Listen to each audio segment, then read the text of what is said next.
আমি ওলা চালাই, বেশিরভাগই নাইট শিফট।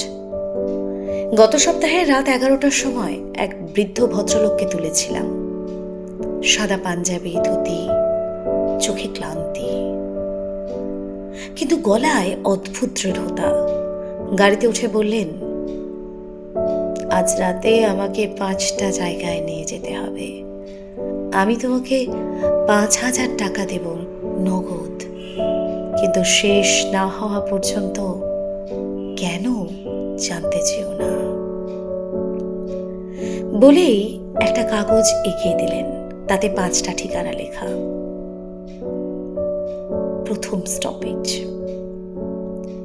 দক্ষিণ কলকাতার এক পুরনো বাড়ি। আমি গাড়ি থামালাম, তিনি নামলেন না, শুধু জানালার কাঁচ নামিয়ে তাকিয়ে রইলেন 10 মিনিট। চোখ বেয়ে জল পড়ছে, কিন্তু কোনো শব্দ নেই।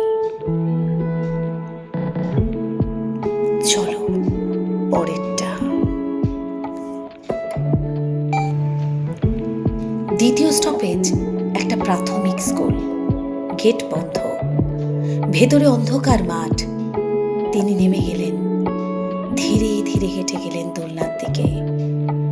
একটাই বসে আস্তে আস্তে দোল খেতে লাগলেন। 20 মিনিট পর ফিরে এলেন। এখানে আমি পড়াতাম 43 বছর। জীবনের সেরা সময় ছিল ওটাই।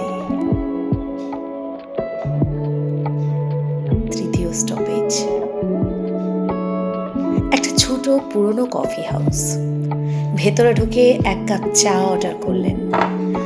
কোণের টেবিলে একা বসে রইলেন। চায়ে হাতও দিলেন না, শুধু চারপাশে তাকিয়ে রইলেন। 15 মিনিট পরে ফিরে এসে মৃদু হেসে বললেন, এখানেই আমার আর মিতালির প্রথম দেখা, 1969 সাল। চতুর্থ স্টপেজ নিমতলা শ্মশান ঘাট। তিনি নেমে গেলেন। চিতাভস্যের পাশে একটা ফলকের সামনে দাঁড়িয়ে ফিসফিস করে কথা বলতে লাগলেন। আমি শুনতে পেলাম না। আধ ঘন্টা পরে ফিরে এলেন, চোখ লাল। আজ 3 বছর হলো ও চলে গেছে।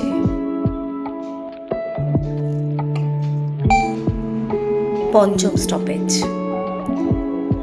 একটা বড় সরকারি হাসপাতাল। গাড়ি পার্ক করতে বললেন, তারপর আমার দিকে তাকালেন। এবার কারণটা বলি। আমার 4র্থ স্টেজ ক্যান্সার। ডাক্তার বলেছে কয়েক সপ্তাহ, হয়তো কয়েকদিন। আজ আমি আমার পুরো জীবনটা শেষবারের মতো দেখে নিতে চেয়েছিলাম। আমি স্টিয়ারিংয়ে মাথা রেখে কাঁদতে শুরু করলাম। তিনি বললেন, বাড়িটা যেখানে আমার সন্তানদের বড় করেছি, স্কুলটা যেখানে নিজের উদ্দেশ্য খুঁজে পেয়েছিলাম, কফি হাউস যেখানে প্রেমে পড়েছিলাম, আর শ্মশান ঘাট যেখানে শেষ বিদায় দিয়েছি, আর এই হাসপাতাল যেখানে আজ ভর্তি হব, আর বাড়ি ফেরা হবে না। তিনি আমার হাতে 5,000 টাকা গুঁজে দিলেন। ধন্যবাদ, তুমি আমাকে আমার জীবনটা একবার ঘুরিয়ে দেখালে। আমার শেষ অচেনা মানুষ যে আমার সঙ্গে কোমল আচরণ করলো আজ।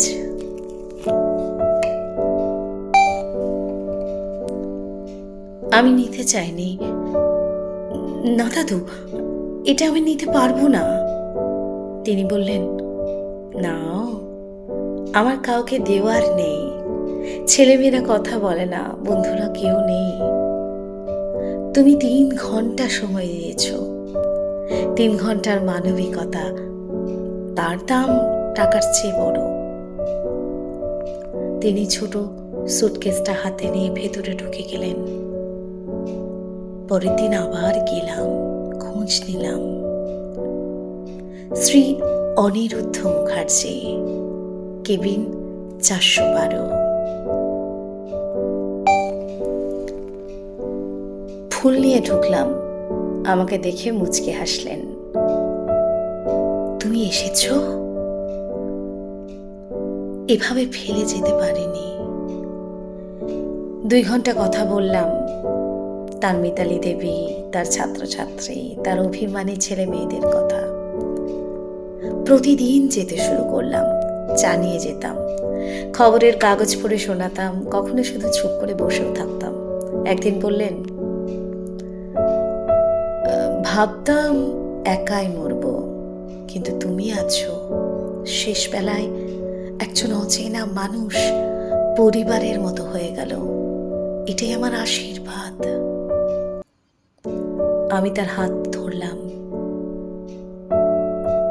আপনি একা নন। মঙ্গলবার ভোর 3:17 তিনি চলে গেলেন। আমি তখন তার হাত ধরে বসে আছি। শেষ কথা ছিল,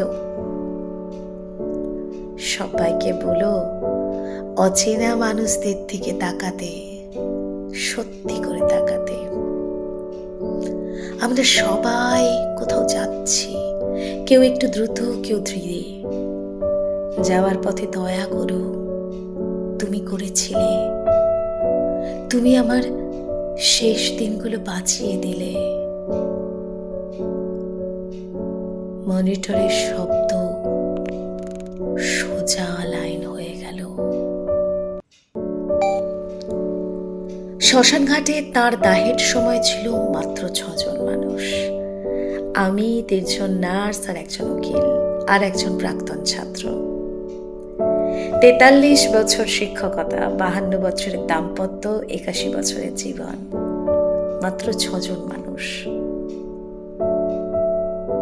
সত্যি অনিরুদ্ধবাবু আমাকে শিখিয়েছেন, প্রতিটি অচেনা মানুষ কারো না কারো পুরো পৃথিবী। প্রতিটি যাত্রী একটা গল্প। প্রতিটি মানুষ বেঁচে আছে, মরছে, অপেক্ষা করছে কেউ যেন তাকে দেখে। তিনি আমাকে 5,000 টাকা দিয়েছিলেন জীবনের পথে গাড়ি চালানোর জন্য, কিন্তু তিনি আমাকে যে শিক্ষাটা দিয়ে গেলেন তার মূল্য টাকার চেয়ে অনেক বেশি। মানবিকতার অতিরিক্ত কিছু নয়, এটাই সব কিছু। মানবিকতার অতিরিক্ত কিচ্ছু নয়।